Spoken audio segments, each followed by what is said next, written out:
Forbundet online på internet. Surf, mail, Skype, chat og Facebook. Alle vegne. Det er, hvor du kan med dem her. 3G modems, der passer lige i USB-porten på din computer.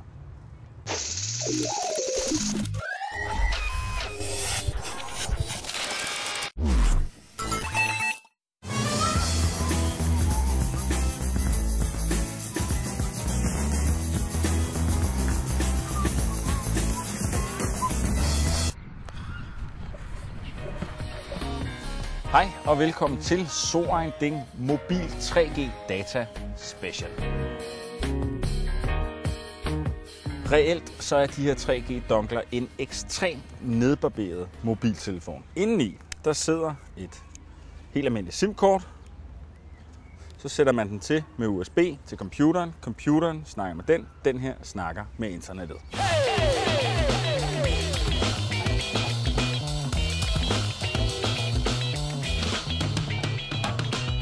Der skal naturligvis også bruges noget software. Og i gamle dage, der skulle man sidde og fedte med CD'er og ting og sager. Det er der ingen grund til her. Softwaren ligger på selve modemmet. Man trykker bare på installer, og så kører det. Det er rent plug and play.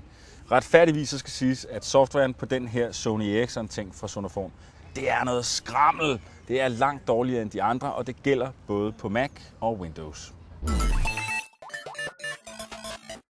Telia, 3, TDC og Sonofon. Det er de 4 udbydere, der er af 3G højhastighedsdata herhjemme.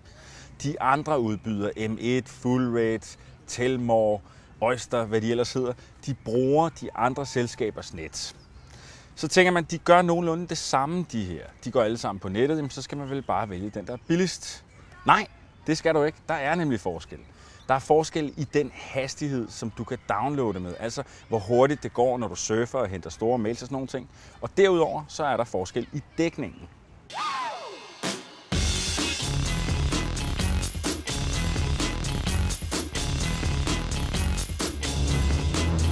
Den her test den består af flere forskellige dele. Dels så er der hjemmesiden speedtest.net. Herinde der kan man måle download-hastighed, altså hvor hurtigt data, man kan sige, du henter til computeren. Du kan måle upload-hastighed, hvor hurtigt du kan sende data. Og så kan du måle det, som hedder latency eller ping. Og det er sådan en slags svartid, en reaktionstid. Altså hvor lang tid går der fra, jeg trykker på en knap her, og til det bliver registreret i den anden ende. Derudover så har jeg også testet hastigheden med FTP. Det er lidt anderledes end det der med at surfe. Det er sådan lidt anden slags forbindelse. Det man typisk bruger den til, det er, hvis man skal kopiere store filer fra en computer og ned til sin egen. Så downloader man, og hvis man skal kopiere store filer fra sin computer og ud til en maskine på nettet, så uploader man. Ja.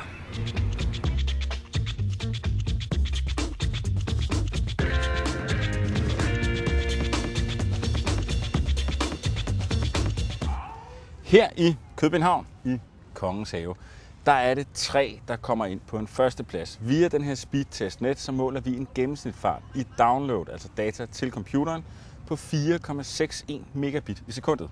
På andenpladsen ligger Sonofon, tredjepladsen TDC og nummer chok er Telia. 4,61 megabit i sekundet, det er mere end 300 gange hurtigere mit første telefonmodem. Er det ikke fantastisk? Helt uden snor. I love technology. Det er dejligt. Anyways, nu er det jo bare København. I gamle dage, så ville de sige, jamen vi har snydt lidt, men det gør vi ikke her. Vi forbereder os, og jeg har været rundt i hele Danmark. Her er jeg Danmarks næst sydligste mand. Her er jeg vestpå. Her er jeg i Jylland. Og her er jeg i Skagen. Det endelige resultat, det kommer til sidst i programmet.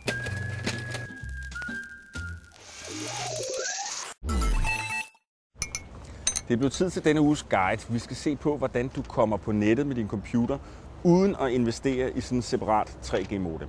Sagen er nemlig, at langt de fleste mobiltelefoner, nye mobiltelefoner, de kan lave sådan en hurtig dataforbindelse, og den kan du bruge med din computer. Du skal selvfølgelig bruge en computer, så skal du bruge en mobiltelefon, og så skal du bruge et kabel.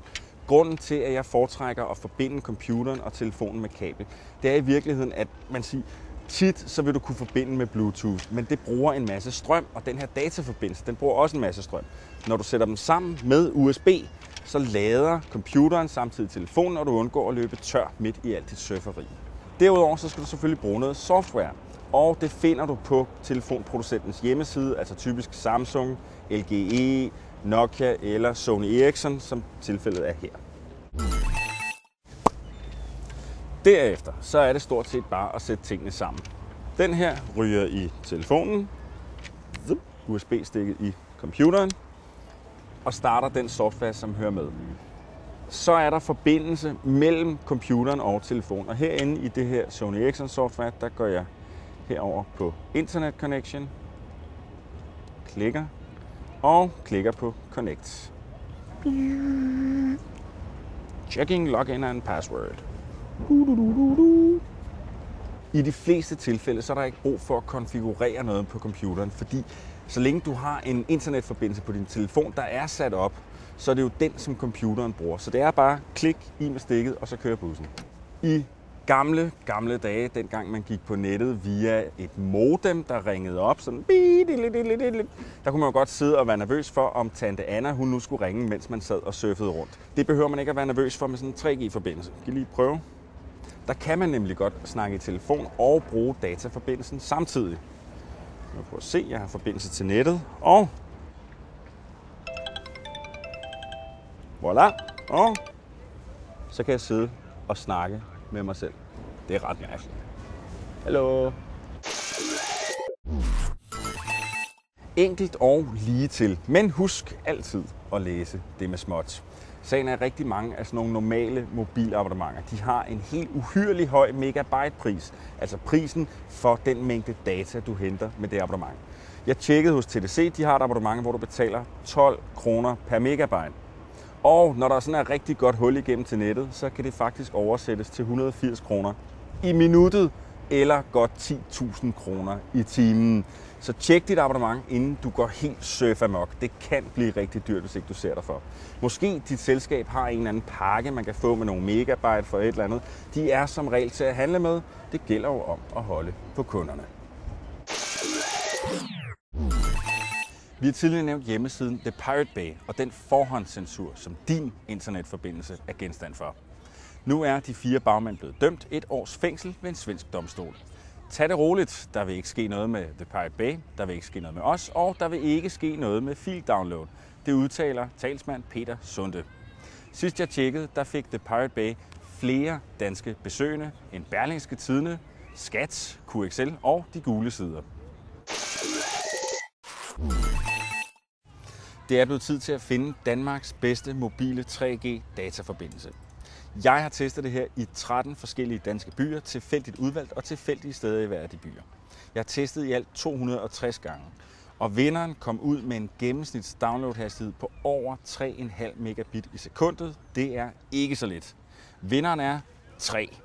Og hvis man tænker på, at der ikke er nogen deciderede huller i dækningen, der er ingen steder, jeg kan kunne få forbindelse, så lander vi på en 5'er.